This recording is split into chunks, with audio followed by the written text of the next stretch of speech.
ফুলকপি কেটে আমি ভালো করে ধুয়ে সিদ্ধ করে নিয়েছি। এখন ভাজি করব। কড়াইতে সরষের তেল গরম হয়ে গেছে।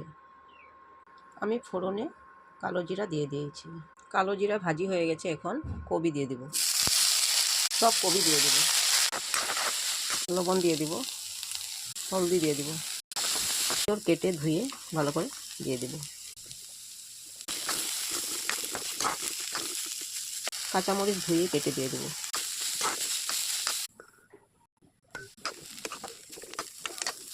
তেল গরম হয়ে গেছে, পেঁয়াজ পাতা দিয়ে দেব। পেঁয়াজ পাতা ভালো করে ধুয়ে কেটে নিয়ে লবণ দিয়ে দেব।